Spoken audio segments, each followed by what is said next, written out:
حضرت داؤد علیہ السلام کی قوم بندر کیوں بنی؟ انہوں نے اللہ کے کون سے حکم کی نافرمانی کی تھی؟ کیا دنیا میں تمام بندر اسی قوم کی نسل سے ہیں؟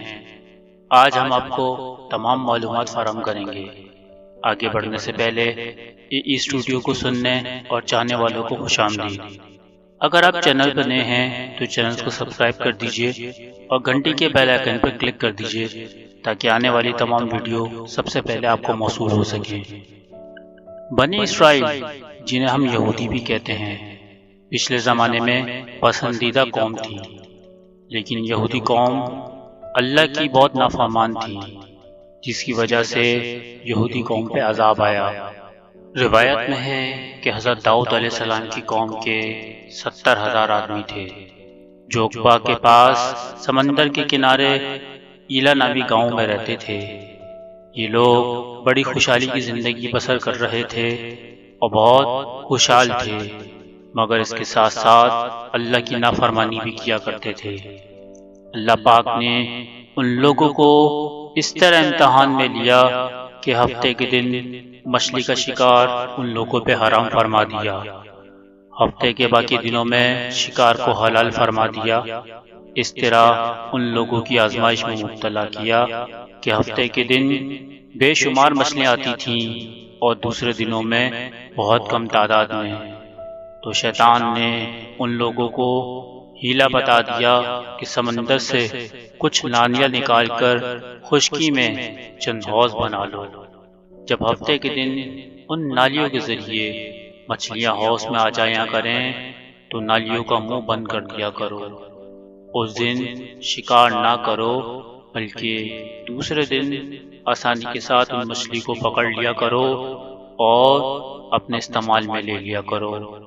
ان لوگوں کو یہ شیطانی ہیلا بہت پسند آ گیا۔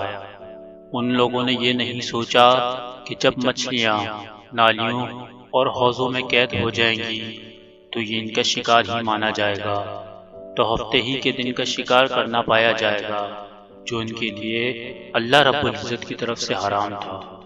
اس موقع پر یہودیوں کے 3 گروہ ہو گئے۔ کچھ لوگ ایسے تھے جو شکار کے اس شیطانی وار سے منع کرتے رہے، ناراض اور بیزار ہو کر شکار سے باز آ گئے۔ دوسرا گروہ ان لوگوں پر تھا جو اس کام کو دل سے برا تو جان کر خاموش رہے، دوسروں کو منع بھی نہیں کرتے تھے، بلکہ منع کرنے والوں سے کہتے تھے کہ تم لوگ ایسی قوم کو نصیحت کرتے ہو جنہیں خدا ہلاک کرنے والا ہے اور سخت سزا دینے والا ہے۔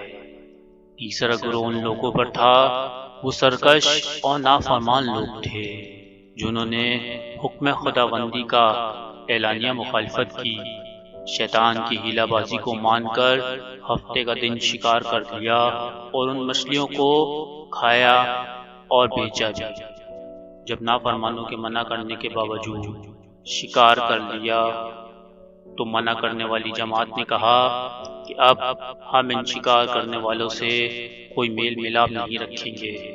چنانچہ ان لوگوں نے گاؤں کو 2 حصوں میں تقسیم کر دیا اور درمیان میں دیوار بنا لی اور آمد و رفت کے لیے ایک دروازہ بھی بنا لیا۔ حضرت داؤد علیہ السلام نے غضبناک ہو کر شکار کرنے والوں پر لعنت فرمائی۔ اس کا اثر یہ ہوا کہ ایک دن تمام خطا کاروں میں سے کوئی باہر نہ نکلا، دوسری طرف بہت خاموشی تھی۔ سو ان لوگوں نے جاننے کی کوشش کی کہ آخر اس خاموشی کی وجہ کیا ہے، تو انہیں دیکھنے کے لیے کچھ لوگ دیوار پہ چڑھ گئے۔ تو ان لوگوں نے کیا دیکھا کہ وہ سب بندروں کی صورت میں منسلک ہو گئے ہیں۔ اب لوگ ان مجرموں کا دروازہ کھول کر اندر داخل ہوئے تو وہ بندر اپنے رشتہ داروں کو پہچانتے تھے اور ان کے پاس آ کر ان کے کپڑوں کو سونتے تھے اور زاروں قطار ہوتے تھے، مگر ان بندر بن جانے والوں کا کوئی نہیں پہچانتا تھا۔ ان بندر بن جانے والے لوگوں کی تعداد تاریخ میں 12,000 بتائی گئی ہے۔ یہ سب 3 دن تک زندہ رہے اور اسی درمیان میں کچھ بھی کھا پی نہ سکے، بلکہ یوں ہی بھوکے پیاسے سب کے سب ہلاک ہو گئے۔ شکار سے منع کرنے والا گروہ ہلاکت سے سلامت رہا، اور یہی قول سچا ہے کہ دل سے برا جان کر خاموش رہنے والوں کو بھی اللہ پاک نے ہلاکت سے بچا لیا۔ اب یہ بات یہاں پہ جاننا بہت ضروری ہے کہ وہ لوگ جو کہتے ہیں آج کی نسل کے بندر اسی قوم سے ہیں، تو قرآن اس کی نفی فرماتا ہے، کیونکہ ان لوگوں کی تو ہلاکت ہو چکی تھی، ان میں سے کوئی بھی باقی نہ بچا تھا۔ تو آج کی نسل کے بندر اس نسل سے نہیں، حالانکہ حضرت داؤد علیہ السلام کی اس قوم سے بھی پہلے بندر کا وجود اس دنیا میں موجود تھا۔ پارہ نمبر 1 سورہ بقرہ آیت نمبر 65۔ ترجمہ: اور بے شک ضرور تمہیں معلوم ہے کہ تم وہ جنہوں نے ہفتے میں سرکشی کی تو ہم نے ان سے فرمایا کہ ہو جاؤ بندر، دھتکارے ہوئے۔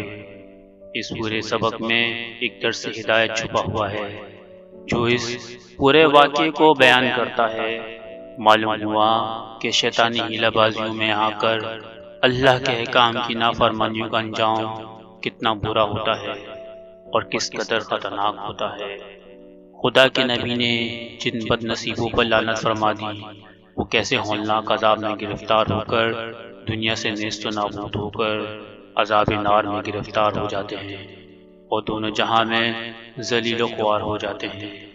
اصحاب ایلہ کے اس دل ہلا دینے والے واقعے میں ہر مسلمان کے لیے بہت بڑی عبارتوں اور نصیحتوں کا سامان موجود ہے۔ کاش اس موقع پر مسلمانوں کے دلوں میں خدا کے خوف کی لہر پیدا ہو جائے اور وہ اللہ اور رسول صلی اللہ علیہ وسلم کی نافرمانیوں میں بھٹکنے سے منہ موڑ کر صراط مستقیم کی شاہراہ پر چل پڑیں، دونوں جہاں کی کامیابیوں سے سرفراز ہو کر اعزاز و کرام کی سلطنت کے تاجدار بن جائیں۔ مجھے امید ہے کہ آپ کو یہ ویڈیو پسند آئی ہوگی۔ ملتے ہیں اگلی ویڈیو میں، جب تک کے لیے اللہ حافظ۔